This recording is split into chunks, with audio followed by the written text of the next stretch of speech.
Hey there, Danny here. Welcome to my ramblings. Today I want to share with you a little bit about that last relationship that I had. If it doesn't make it past 90 days, I don't consider it a relationship.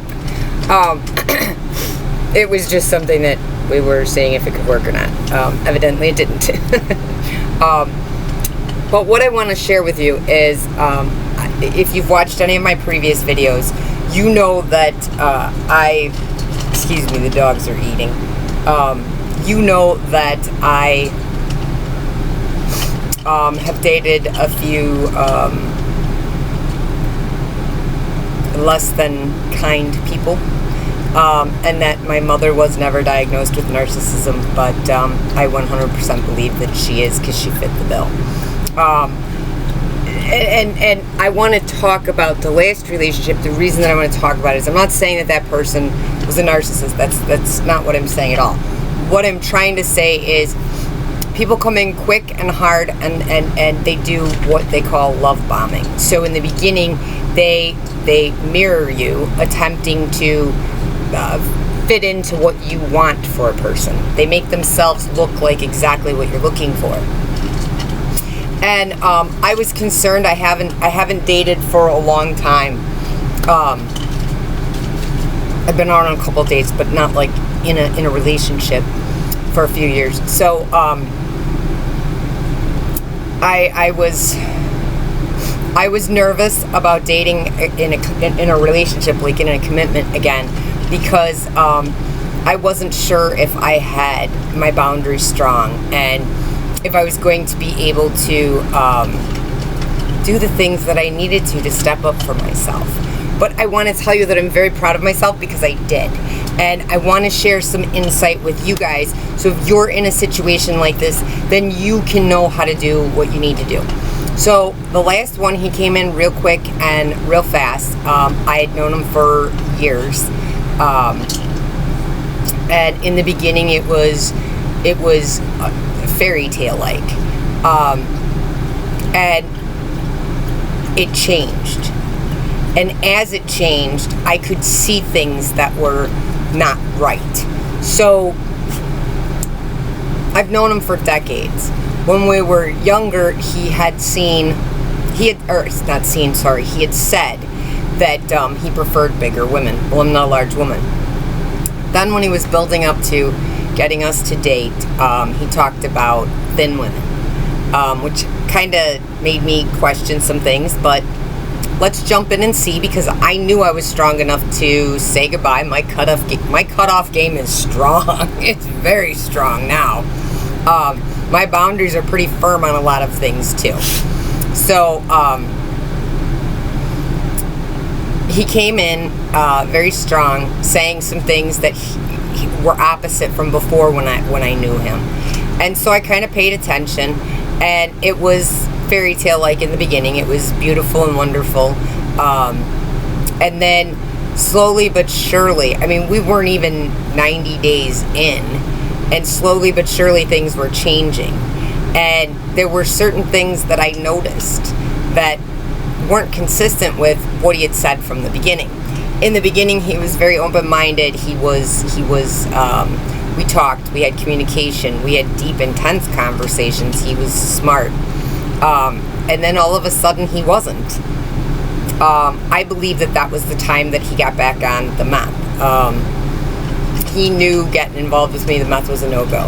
I don't do drugs, and I don't want to deal with anybody who does those.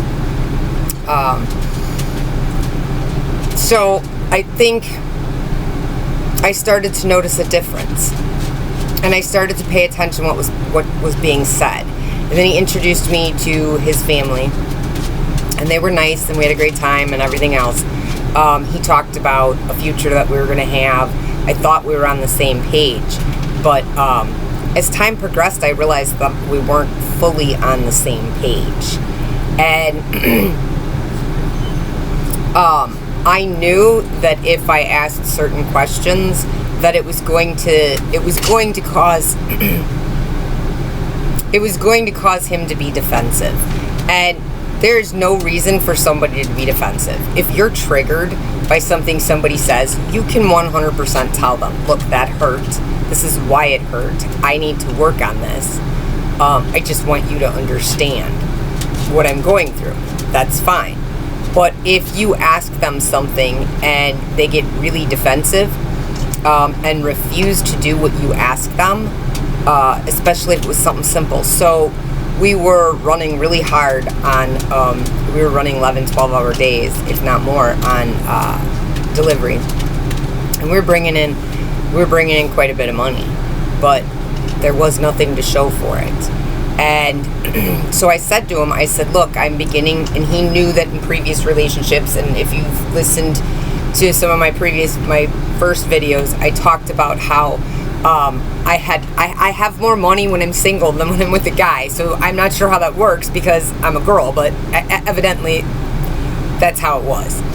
So he knew how I felt about not wanting to feel like I was a paycheck. So I told him that I was feeling like I was a paycheck and I didn't want to feel that way. I think tonight when we get home that we should when we get done with work, we should go through both of our accounts and see where we could cut back some money. And that started a big, long fight.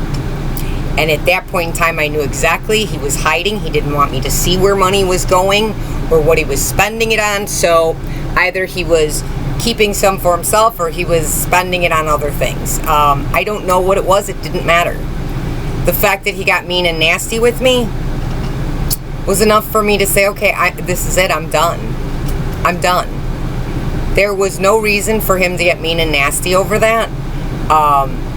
And he wanted to argue with me and tell me, well, I've been trying to get you to do this for weeks. No, he did not. He asked me what my bills were, and he asked me what I made for the day, because he was keeping a running tally so we knew what had to go out. But he didn't ask me to look at my account. He didn't ask me to sit down with him and look at his accounts. That was not an option. He never mentioned that. But once I mentioned it, he tried to throw it back on me and tell me that I'm defensive and that I don't listen to anybody and that I'm lazy and whatever else. Anyways, all of it was irrelevant, because the minute he started saying those things, I looked right at him and I said, all I am right now is your mirror. You're not talking about me. I want this over. I'm done. I don't want any more. And he left, and I was very glad that he left. Life got a lot nicer after that. I mean, even though my car got stolen after that, but whatever. I'm lucky and blessed to have a very good support system with the people that I've known for a large majority of my life. So I want you to know that if you're dating and you get in a committed relationship and something changes, do not be afraid to ask questions. Do not be afraid to, if they're really pursuing a future with you, they're going to want to share everything that they possibly can with you, because they want this to be open and work. It has to be open and honest in order for any relationship to work. I don't care if it's significant other, it's relatives or whatever. Open and honesty is necessary. So if they can't do that, that should be your clue to know that it's time to cut this off. And cut off means, literally, means blocking, having nothing to do with them ever again. Everybody separates whatever stuff they might have of each other's, and you move on to your life. You move on with your life, and that's it. That's all you do. There's nothing more. And so once you get to that point, and you see that they're not willing to be open and honest and work with you, then at that point you can walk away. And the truth is, I may go through several different of these short-term relationships and discover that they're not working. I'm okay with that. And this last little relationship proved that to me. It gave me the self-confidence to know that I'm going to see game being run on me, and I'm going to be able to say, bye, I'm done. And that's what I'm hoping that sharing this story with you is going to help you with. And again, if you're not sure what to do or how to handle it, because when we're emotionally attached to something, sometimes it's kind of hard to see what we need to do. But we need to learn to take off the rose-colored glasses and look at it realistically. So if you're struggling with any of that, you can leave a message down below. My contact information is always down below. You're welcome to give me a call, text me, email me, whatever you need, and I will help you figure it out. I'm not going to be emotionally attached to whatever you're going through, so I'm going to be able to ask some questions and get some understanding, and we may find that everything's great. You've got fear, and you have to get rid of your fear. Your fear holds you back, and fear is where you have to, you got to stop holding on to fear. We have been preconditioned here in this country to be afraid of everything, and I quit watching television back in 2009. I will watch shows here and there on like streaming channels, but I don't do the commercials, and I don't do the news. If I want to know something that's going on around me or whatever, I'll look up my local news and look at some stuff if I want, but anything that takes my positivity down to negativity cannot be in my life. I don't have time for it. It stops me from pursuing what I'm doing. And I haven't been here for the majority of this week. I'm borrowing my friend Ed's truck to work, and usually he works during the day and then I work second shift. Well, he ended up having to work second and part of third shift this week, so I ended up having to do daytimes, and I'm not an early morning person. I can get up, but I'm just not an early morning person. I can get up, and I do. I get up usually between 6:30 and 7 because my little dog Myron wakes me up to take him out. But I like my mornings where I don't have to rush out to work. I don't have to rush to get ready. I like being able to just kind of chill out for a little bit, have a couple cups of coffee, watch some funny stuff on YouTube if I want, or do some writing, or work on typing my book, or make a video for you guys, or different things. I don't want my morning to be rushed, and this week it has been, and it's kicked my butt. Anyways, I just want you to know that if you are struggling to stay strong, reach out. I'll gladly help you figure out whatever you need to figure out. Again, leave a message down below. My contact information is also down below. Feel free to reach out. Anyways, it's a short and sweet one today. I will be back in a day or two. I promise this time, because I will be going back to my normal shift. Thank God.